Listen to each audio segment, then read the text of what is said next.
연봉 1억 받던 55세 은행 지점장, 퇴직 후 일주일 만에 깨달은 씁쓸한 진실.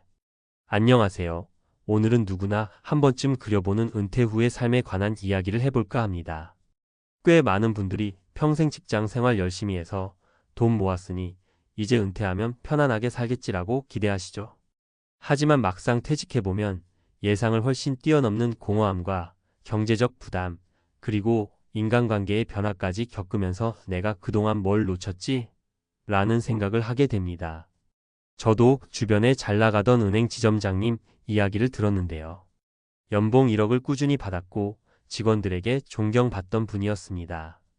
그분이 55세에 명예퇴직을 결정했을 때 주변 사람들은 이제 여유롭게 노후 즐기시겠네 라며 부러워했어요.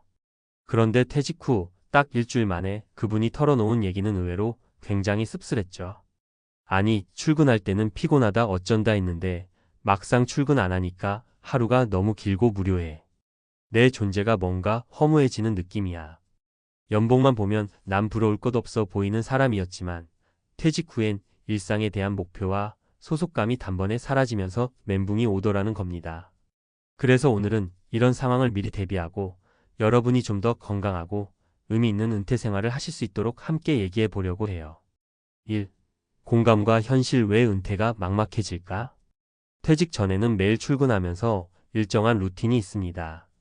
업무를 통해 성취감을 느끼거나 조직 내 역할 덕분에 자신이 필요한 사람이라는 확신이 생기죠. 게다가 매달 꼬박꼬박 들어오는 급여가 뒷받침해주니 생활비나 미래 자금 걱정도 비교적 적습니다. 그런데 은퇴와 함께 이런 부분들이 한꺼번에 사라집니다. 직책이나 명함도 없어지고 함께 동고동락했던 동료들과는 점점 멀어져요. 소득도 줄고 돈은 이제 나가는 일만 남았다라는 불안감이 슬슬 올라옵니다. 퇴직금이나 연금이 있어도 예전에 받던 월급 수준에는 못 미치니 어떤 식으로 재무 계획을 짜야 할지 난감할 수밖에 없습니다. 2.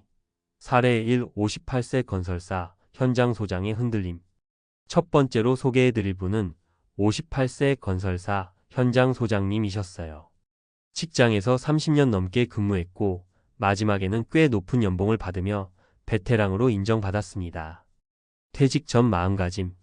내가 이렇게 오래 일했으니 실력이나 경력은 충분해. 나가면 편하게 지내면서 필요할 때 컨설팅 일만 가끔 하면 될 거야. 퇴직 후 현실. 막상 나오자마자 크게 달라진 것은 언제든 나를 찾아줄 것 같았던 외부 기회가 쉽게 열리지 않는다는 점이었어요. 오래 몸담았던 회사에서는 본인을 중용했지만 바깥 세상에서는 인맥이 제한적이었습니다. 게다가 급여가 일시에 사라지니 각종 보험료와 생활비가 빠져나가는 데서 불안감이 커졌죠. 깨달음. 회사 다닐 때야 선배로서 능력을 인정받았지만 밖에서는 내가 가진 네트워크와 업계 평판이 전부더라고. 오히려 퇴직 전부터 꾸준히 새로운 분야나 협업 체계를 알아봤어야 했나 싶어. 이분이 느낀 가장 큰 후회는 갑자기 닥친 시간과 경제적 압박을 미리 준비하지 못했다는 것이었습니다. 그리고 무엇보다 인맥이나 네트워크가 단절된다는 점이 생각보다 빠르고 크게 다가오더라고요. 3. 사례 2. 55세 은행 지점장의 낯선 하루. 두 번째는 아까 처음에 살짝 언급했던 연봉 1억 받던 55세 은행 지점장님 이야기입니다. 이분은 객관적으로 재정 상태도 좋고 집도 이미 마련해둔 상태였습니다. 그래서 누구나 참 부럽다고 생각했죠. 퇴직 전 마음가짐. 은행 지점장까지 했으면 사회적 명예도 있고 재정적으로도 문제 없으니 그냥 노년은 편하겠구나 싶었죠. 주말에는 종종 골프도 치고 가끔 여행도 가고 하면 되겠다 싶었어요. 퇴직 후 현실. 정작 퇴직하고 나자 출근할 곳이 없다는 것이 크게 와닿았다고 해요. 하루아침에 스케줄이 텅 비니 아침부터 늦잠을 자게 되고 TV를 보다가도 왠지 허무함이 엄습한다는 겁니다. 평생 은행원이라는 타이틀에 익숙해진 상태에서 이제 더 이상 직책으로 불리지 않는다는 것에 자존감이 흔들렸죠. 깨달음. 여유로운 건 맞는데 내가 무언가를 하고 있다는 만족감이 싹 사라지니 그게 더 괴롭더라고요. 가끔 지인들에게 연락할 때도 나 은행 지점장 출신이다 라고 말하는 게 민망하고 계속 과거 이야기에 머물러 있다는 생각이 들었어요. 이렇게 자아 정체성 상실을 크게 느낀 분들이 많습니다. 내가 누구인지, 무엇을 위해 사는지 다시금 고민해야 하거든요. 어느 정도 경제적 안정이 있더라도 목표나 일과가 없으면 생각보다 빨리 지치고 우울감을 느낍니다. 4. 사례 3. 60세 프리랜서 디자이너의 기약 없는 휴식. 세 번째 사례는 60세 프리랜서 디자이너 분이신데요. 이분은 조금 결이 다릅니다. 회사원이 아니라 스스로 일거리를 찾아다니는 삶을 오래 살았어요. 그래서 퇴직이라기보단 슬슬 페이스를 줄여가야겠다 정도로 생각하고 있었습니다. 퇴직 혹은 은퇴 전 마음가짐. 나는 회사에 묶여있지 않으니까 언제든지 일이 끊기면 그냥 잠시 쉬고 또 기회가 오면 하던 대로 하면 되지 뭐. 경험이 많으니까 불러주는 곳이 많을 거야. 퇴직 후 현실. 정작 나이 60이 되니 갑자기 일이 훅 줄었습니다.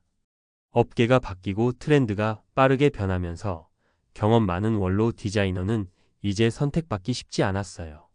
게다가 요즘 젊은 디자이너들은 새로운 툴과 감각으로 무장되어 있죠. 그러니 의뢰도 점점 사라지고 있던 인맥들도 세대 교체가 이뤄지면서 연락이 점점 끊기는 상황이 벌어졌습니다. 깨달음. 20대, 30대 후배들 나오는 걸 보니까 내가 그들의 언어와 감각을 더 빨리 배웠어야 했나 봐. 내 경험이 한때는 자산이었지만 이제는 시대와 발맞추지 못하면 오히려 짐이 되더라고. 이분은 일감이 한꺼번에 없어지니 예상보다 오래 심실업 상태를 가져야 했고 그러다 보니 쉰다와 빈둥거린다 사이에서 자괴감이 깊어졌다고 해요. 본인만의 고유 영역이 있다고 믿었지만 기술이 빠르게 변하고 사회 흐름도 달라져서 그 경력조차 제대로 살리지 못했던 거죠. 5. 어떻게 대처할까? 건강한 은퇴 생활을 위한 팁? 은퇴 후 삶이 막연하고 두렵게 느껴지더라도 미리 준비하고 대응하면 충분히 의미 있는 시간으로 만들 수 있습니다. 여러 전문서적이나 선배 은퇴자들의 조언을 참고해보니 크게 세 가지 포인트가 중요한 것 같아요. 경제적 안정. 퇴직금, 국민연금, 개인연금 등의 종합계획을 세우세요. 매달 고정 지출과 변동 지출을 리스트업해서 현금 흐름표를 만들어 보면 좋습니다. 혹시나 모를 의료비나 돌발 상황을 대비해 비상금도 마련해 주세요. 새로운 목표나 취미 찾기. 은퇴 전부터 내가 정말 좋아하는 일을 하나씩 찾아보세요. 꼭 거창한 게 아니라도 괜찮습니다. 봉사활동, 지역사회 활동, 동호회 등에서 본인의 재능을 나누고 다른 사람들과 어울려보면 훨씬 건강한 삶이 됩니다. 새로운 기술 컴퓨터, 스마트폰 활용, SNS 등을 익히면서 사회와 계속 연결돼 있다고 느끼는 것도 큰 도움이 돼요. 인맥 유지 및 확장. 퇴직 후에도 동료, 후배들과는 꾸준히 연락하며 교류를 이어가세요. 모임이나 세미나, 관련 커뮤니티 등에 참석해 현업 트렌드를 파악하고 사람들과 관계를 맺으면 생각지도 못한 기회가 생깁니다. 가족, 친구들과의 소통도 중요합니다. 같이 여행을 가거나 취미를 공유하는 등 작은 활동들이 은퇴 이후 삶의 활력을 불어넣죠. 6. 마무리하며 내가 어제와 다른 곳에 서 있다는 것을 인정하자. 중요한 건 우리가 지금까지 살아온 방식과 은퇴 후의 삶이 다르다는 걸 받아들이는 용기입니다. 난 경력도 많고 퇴직금도 있으니 괜찮아라고 자만하기보다는 변화된 상황에 맞춰 다시 시작한다는 마음이 필요해요. 사실 은퇴라는 말은 노동시장에서 물러난다는 의미일 뿐이지 인생이 끝나는 게 아닙니다. 오히려 지금부터가 새로운 챕터의 시작이 될 수 있어요. 앞서 소개해드린 사례들처럼 처음에는 예상치 못했던 허탈함이 찾아오겠지만 우리가 조금씩 준비해둔다면 그 허탈함을 금방 채울 만한 멋진 활동들을 만들어갈 수 있습니다. 늦었다고 생각될 때가 가장 빠른 때라는 말이 있습니다. 아직 현업에 계시다면 지금부터 퇴직 후 할 수 있는 일, 그리고 원하는 삶의 방향을 구체적으로 고민해 보시면 어떨까요?